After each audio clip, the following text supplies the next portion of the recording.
A ver, hablemos de energía nuclear. Seguro que lo primero que se nos viene a la cabeza son imágenes de ciencia ficción, o quizás esas enormes torres de enfriamiento echando vapor. Pero más allá de todo eso, hay una ciencia que es realmente fascinante. Vamos a desglosar, paso a paso, cómo es que estas plantas generan la electricidad que usamos todos los días. Y claro, ¿quién no piensa en series como Los Simpsons? Nos dejaron una imagen súper grabada de las centrales nucleares, ¿no? Con sus peces de 3 ojos y esas barras de plutonio que brillan en la oscuridad. Pero esa imagen, aunque es divertida, a menudo esconde la increíble ciencia que de verdad está ocurriendo adentro. Esa es la pregunta del millón. ¿Cómo se pasa de un trozo de un elemento, el uranio, a la energía masiva que puede iluminar ciudades enteras? Bueno, para entenderlo tenemos que hacer un pequeño viaje en el tiempo. Y aquí es donde arranca todo. Pero ojo, la historia no empieza con un ¡Eureka! Para nada. Empieza más bien con un misterio, con unos resultados de laboratorio que, al principio, no tenían ningún sentido para nadie. Todo comienza en 1934 con Enrico Fermi. Él bombardea uranio y obtiene unos resultados rarísimos. Años después, Otto Hahn y Lise Meitner repiten el experimento, y para su sorpresa, encuentran bario, un elemento mucho más ligero. Esto era ilógico. ¿Cómo era posible que el uranio se convirtiera en algo tan distinto? Fue Meitner, en 1939, quien por fin resolvió el enigma. El átomo de uranio no se estaba transformando, se estaba literalmente partiendo por la mitad. Y acá, justo acá, está el meollo del asunto. Meitner entendió que si un átomo se partía, podía hacer que otros átomos a su alrededor también se partieran, creando una reacción que liberaría una cantidad de energía casi inimaginable. Un poder que, como sabemos, podía usarse para la destrucción, pero también, y esto es clave, para la construcción.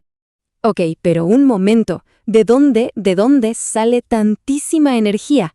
Para entenderlo, tenemos que meternos de cabeza en el núcleo del átomo, donde hay una batalla de fuerzas constante. El concepto fundamental aquí se llama energía de ligadura. Pensemos en esto como si fuera el pegamento que mantiene a los protones y neutrones bien juntitos. La naturaleza siempre busca el estado de menor energía, o sea, el estado más estable y cómodo posible.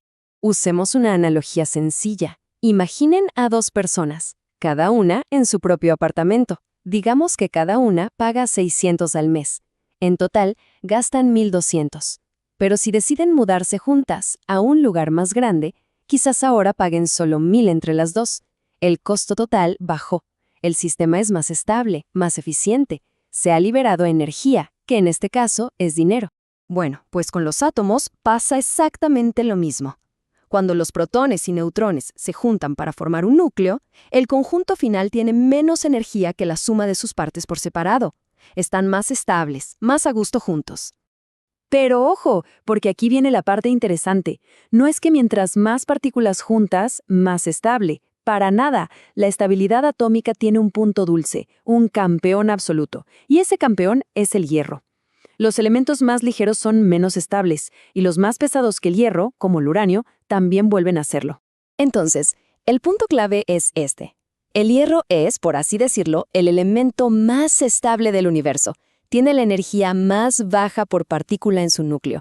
Es el estado ideal al que todos los demás átomos, de una forma u otra, aspiran a llegar. Así que los átomos tienen, básicamente, 2 maneras de acercarse a ese estado perfecto del hierro. 2 caminos para liberar energía y volverse más estables.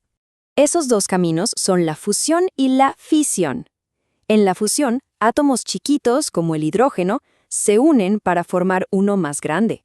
Eso es lo que pasa en el Sol.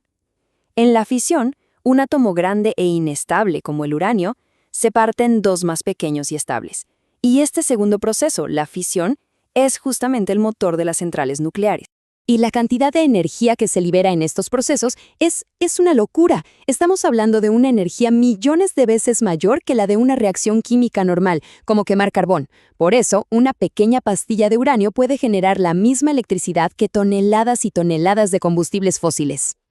Ahora, si la reacción es tan potente, ¿cómo diablos se controla para que no se convierta en una explosión? Bueno, ahí está la genialidad de la ingeniería nuclear. en poder dominar una reacción que, por naturaleza, quiere crecer exponencialmente.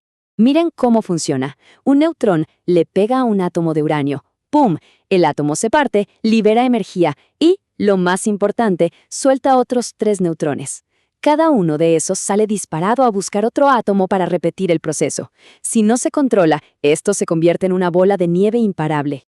Para mantener esta reacción a raya, para que nos dé energía de forma estable, se necesitan 2 elementos fundamentales. No solo es tener uranio, sino tener el tipo correcto en la proporción correcta, y además tener una forma de controlar a esos pequeños neutrones que empiezan todo el show. La primera clave es el combustible. El uranio que se saca de las minas es en su gran mayoría uranio 238, que no se parte tan fácil. El ingrediente que sí nos sirve, el uranio 235, es súper raro, menos del 1% del total. Entonces, para que funcione, hay que enriquecer el uranio, o sea, aumentar un poquito la cantidad de U235. Pero aquí está la diferencia crucial. El combustible de un reactor solo necesita un enriquecimiento de entre el 3 y el 5%. Para una bomba se necesita más del 90%. La diferencia es abismal, y es por eso que una explosión nuclear en una central es físicamente imposible. La segunda clave es algo que se llama moderador, que normalmente es agua. Y pasa algo curioso. Los neutrones son mucho más efectivos para causar una fisión cuando van más despacio. El agua que rodea las barras de combustible los frena, los calma un poco, y así es mucho más probable que la reacción en cadena se mantenga de forma estable y controlada. Listo. Ya tenemos la física. Ahora, hagamos zoom hacia afuera y pasemos a la ingeniería. ¿Cómo se ve todo este proceso a nivel atómico en una planta de energía real, de concreto y acero? En el fondo, una central nuclear es como una máquina de vapor increíblemente sofisticada. La fisión del uranio no crea electricidad directamente. Lo que crea es una cantidad de calor brutal. Ese calor se usa para hervir agua. El vapor que se genera mueve una turbina y esa turbina hace girar un generador. Es el mismo principio que una planta de carbón, solo que la fuente de calor es infinitamente más potente. El diseño más común es una genialidad de la ingeniería. Usa 3 circuitos de agua que están totalmente separados, jamás se tocan. El circuito primario pasa por el uranio y se calienta muchísimo. Este le pasa su calor al circuito secundario, que sí hierve y crea el vapor que mueve la turbina. Y por último, un tercer circuito, con agua de un río o del mar, enfría ese vapor para convertirlo otra vez en agua y reiniciar el ciclo. Es un sistema súper ingenioso que mantiene el material radioactivo siempre contenido y aislado. Y así es el viaje, desde un experimento que al principio nadie entendía, hasta un sistema de 3 circuitos que genera electricidad de forma masiva. Esta es una tecnología con un poder inmenso, que nació de una de las revelaciones científicas más profundas de nuestra historia. Entender cómo funciona es sin duda el primer paso para poder tener un debate inteligente sobre el lugar que debe ocupar en nuestro futuro energético.